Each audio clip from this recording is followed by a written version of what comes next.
খড়গপুরে ক্ষোভের মুখে দিলীপ ঘোষ। খড়গপুরের 6 নম্বর ওয়ার্ডে উত্তেজনা। খড়গপুর মাঠপাড়া এলাকাতে ক্ষোভের মুখে পড়েন প্রাক্তন এই বিজেপি সাংসদ। স্থানীয়দের প্রশ্নের মুখে মেজাজ হারালেন দিলীপ ঘোষ।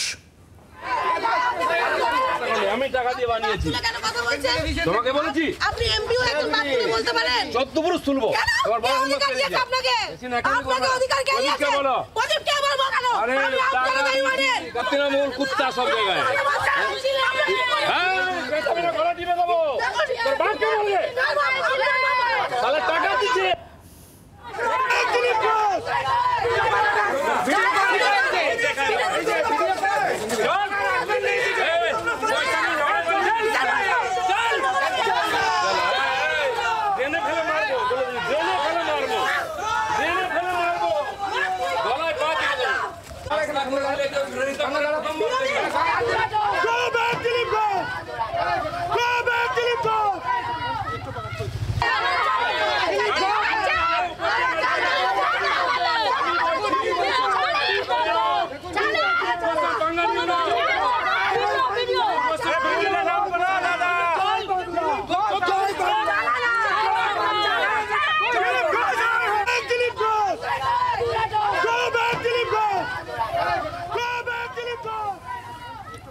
দিলীপ ঘোষ ওখানে কি বলেছেন এই ঘটনার পর শোনাবো আপনাদের।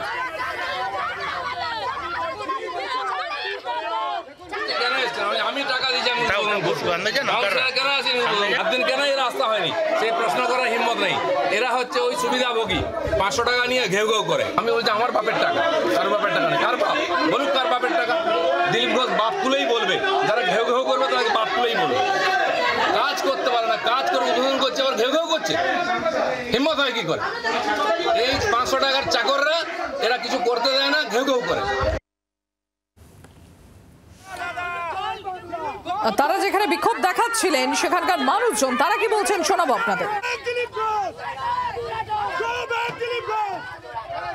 আমাদের আগের যে এমপি ছিল দিলীপ ঘোষকে ভদ্রমতো জিজ্ঞাসা করছে হঠাৎ করে এই ওয়ার্ডে কেন, হঠাৎ করে রাস্তায় ওপেনিং কিসের জন্য? উনি বলছে তোদের বাপ প্রদীপ সরকারকে জিজ্ঞাসা কর, গলায় পা তুলে দেবো, গলা টিপে দেবো। এগুলো কি করে এমপির কথাবার্তা? হ্যাঁ, এতদিন কোথায় ছিল? আমরা যা সাংবাদিক জনগণ হিসেবে জিজ্ঞাসা করতে এসেছি হঠাৎ করে এমপি কিসের জন্য, ব্যাস এটুকু, আর কিচ্ছু না। উনি কথাটা নোংরামি করেছে। সিম্পল একটা প্রশ্ন করেছিলাম যে দাদা এখন এখানে কেন? কারণ আমাদের 6 নম্বর ওয়ার্ডে অনেক প্রবলেম হচ্ছে, তখন কিন্তু ওনাকে পাওয়া যায়নি। আমরা ওয়ার্ডবাসী হয়ে আমরা দল দেখছি না, আমরা একটা ওয়ার্ডবাসী হয়ে আমরা জিজ্ঞাসা করতে পারি, আমাদের অবশ্যই অধিকার আছে সেটা। উনি তাই বলে এরকম ভাবে উত্তর দেবে? আর এই ঘটনার পরেই আমরা কথা বলেছিলাম দিলীপ ঘোষের সঙ্গে, তিনি ঠিক কি বলছেন শোনাই আপনাদের। আমার এমপি ফান্ডের, এমএলএ ফান্ডের টাকা আটকে রাখে, কাজ করে না। তারপরেও যে কাজ হয়েছে সেটা আমি উদ্বোধন করতে গেছিলাম। পাড়ার লোকেরা এসেছিলেন, পাড়ার লোকেদের ধমকেছে কেউ যেন না আসে। আর কয়েকটা ভাড়া দিয়া চেঁচানো লোককে পাঠিয়ে দিয়েছে। মহিলারা এসে বলছে কেন এসছেন এখানে? আমি আমার টাকায় করেছি, কারো বাপের টাকা নয়, সেটা উদ্বোধন করতে এই ভাষায় বলেছি, যেটা আমি বলি আগামী দিনেও বলবো। তখন চেঁচামেচি শুরু হলো, বাপ তুলেছে, কার বাপ, কার টাকা? তো এরা করতে পারে না। আমি বললাম তোমাদের কাউন্সিলরকে বলো দিলীপ দা রাস্তা করেছে, ওদের ড্রেন বানিয়ে দিয়েছি, দম থাকে। এই কাউন্সিলর প্রদীপ বাবু যখন চেয়ারম্যান ছিলেন, আমি এমএলএ ছিলাম, তিনি লিখিতভাবে ডিএম দিয়েছিলেন যে আমাদের এমএলএ টাকা চাই না, আর টাকাটা এটকে রেখেছিল, লক্ষ লক্ষ দেয়নি। এমপি হওয়ার পরেও তাই করেছে। তারপরে হওয়ার পরেও বাধা দিচ্ছে, যাদের করার যোগ্যতা নাই তারা কাজে আটকায়।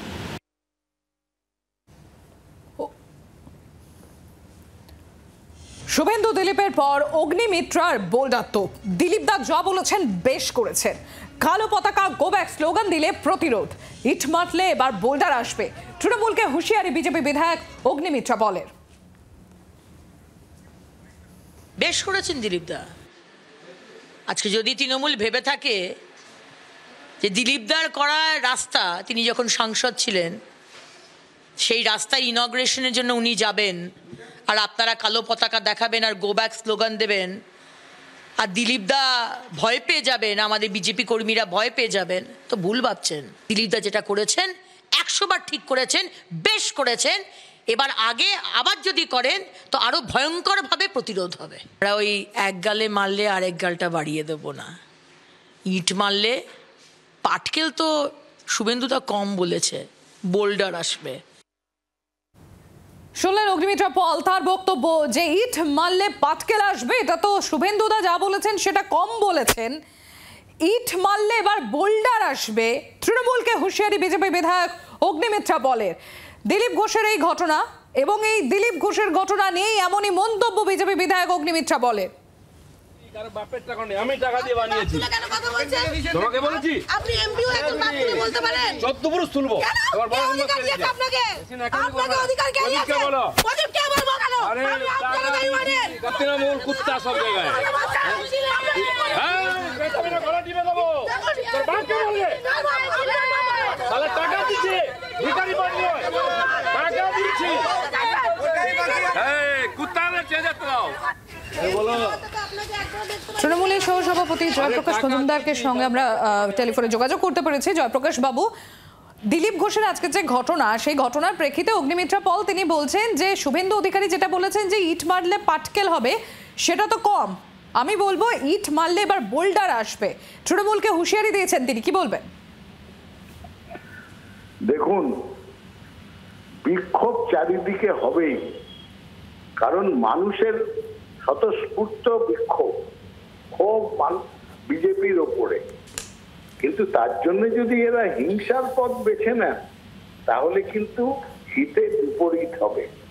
এইটুকুনি আমি বলে দিতে পারি, এই ইট মারলে পাটকেল ইত্যাদি কথার কোনো অর্থ অন্যদিকে চলে গেলে কি করবেন সেটা যেন একটু ভেবে রাখেন, কারণ এটা মানুষের বিক্ষোভ। চারিদিকে দেখবেন বিজেপির নেতা নেত্রীকে দেখলেই সাধারণ মানুষ এগিয়ে আসছে।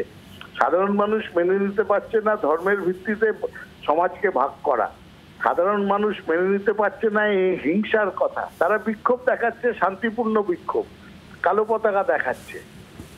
তার উত্তরে যদি বলে যে গলা টিপে দেবো, পাথর মারবো, বোল্ডার মারবো, তাতে পরবর্তী ক্ষেত্রে আরো শোচনীয় অবস্থা হবে।